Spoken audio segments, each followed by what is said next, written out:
नमस्कार साथियों। आज हम बात करने वाले हैं महंगाई और बेरोजगारी के बारे में।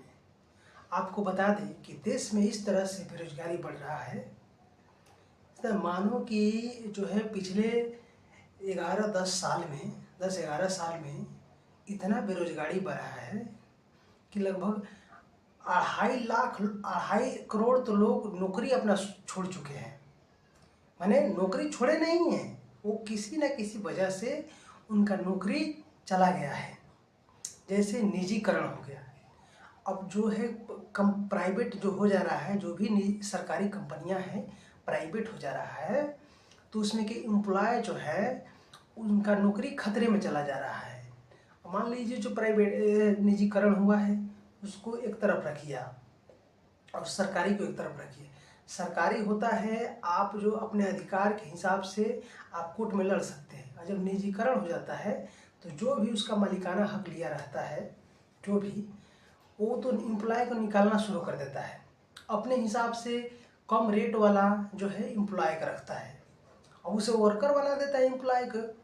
अब मान लीजिए पहले मिलता था सरकारी रेट जो है 30,000 रुपया, और जब वो प्राइवेटेशन निजीकरण हो जाता है, प्राइवेटाइजेशन निजीकरण हो जाता है, तो वो होता है क्या कि 30,000 मिलता था तो उसको वो 15,000 10,000 देता है, और वो लिमिटेड भी नहीं रहता है। इसलिए हम चाहते हैं कि केंद्र सरकार जो है या चाहे राज्य सरकार निजीकरण पर ज़्यादा ध्यान ना देकर सरकारी ही संस्था को चुस्त दुरुस्त बनाए। जैसे हो गया MTNL। अब MTNL का हालत इस तरह है कि उसको पहले जो मुंबई में इतना जास्ती उसी का यूज होता था, अधिकतम जो है उसी का यूज लोग करते थे। वाईफाई से लेकर मैंने कॉल रेटिंग तक उसका ही बोलबाला था। अब क्या हो गया है कि MTNL जो है विलुप्त के कगार पर चला गया है। अब उसको जो है BSNL में मर्ज करने की बात चल रही है। BSNL में लगभग मर्ज हो ही गया है। अब देखिए BSNL को जो है BSNL को भी पीछा करने में जो है हम कहेंगे कि केंद्र का ही हाथ है। क्योंकि केंद्र का इसलिए हाथ है कि मान लीजिए आप ये जो है रिलायंस जियो आया चाहे एयरटेल, वो पहले BSNL का कूपन मिलता था 10 रुपये का। आप कितना दिन भी बतियाते रहिए, फ्री में कितना दिन बात हुआ उससे। और उसके बाद जो है ये जियो आया तो केंद्र सरकार ने BSNL पर से अपना ध्यान हटा दिया।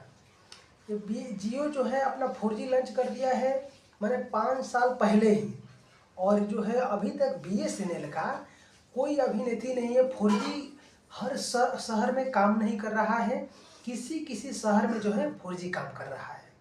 भाई नामी ग्रामी शहरों में ही 4G काम कर रहा है, वो भी उतना फास्ट नहीं चल रहा है। और जियो जो है अपना मनमाने, जियो हो गया, एयरटेल, भारतीय एयरटेल हो गया, वोडाफोन हो गया, ये लोग अपने माने तरीके से अपना प्लानिंग करके जो है अपने रेट को बढ़ा दे रहे हैं। इस तरह क्या होता है कि मान लीजिए प्राइवेट कंपनियां जो है अपना बढ़ाएगी तो उस पर कोई रोक भी नहीं लगाएगा, और जो सरकारी संस्था है उसका BSNL का तो रेट कम है, लेकिन 4G सर्विस जो है सभी जगह मैंने काम नहीं कर रहा है। ये लोग अपना 5G भी लॉन्च कर दिया है, और 5G इन लोग का भी काम कर रहा है ठीक से।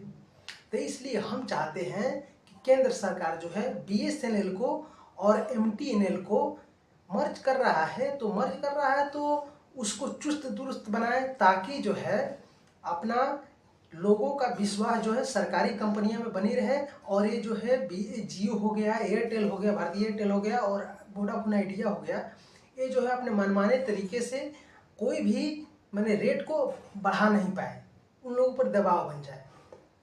अब आते हैं खाने पीने के सामानों पर। खाने पीने के सामानों पर जो है इस कदर से GST लगाने की वजह से इस कदर से उसका भाव बढ़ गया है कि लोग पहले जो है पकौड़ा वकौड़ा मिलता था, मान लीजिए वो तला हुआ जो है कंपनी पैक करके भेजता है बच्चों को खाने के लिए 5 रुपया 2 रुपया में। पहले जो 1 रुपये का सामान था अब जो है 5-6 रुपये मिल रहा है। पहले जो है टमाटर मिलता था 30 रुपये kg, अब हो गया है 100 रुपये का पार हो गया है। अब देखिए पहले जो गैस सिलेंडर मिलता था 450 में मिलता था, अब क्या हो गया है 10, 1100, 1200 पहुँच गया है। अब इस तरह से माने महंगाई इस कदर बढ़ गया है कि आप गांव में रहकर अपना गुजर बसर नहीं कर सकते हैं। गांव में कमाकर जो है अपना घर परिवार नहीं चला सकते हैं। पहले क्या था, आदमी लोग अपने खेती बाड़ी करके ही अपना घर द्वार चला लेता था।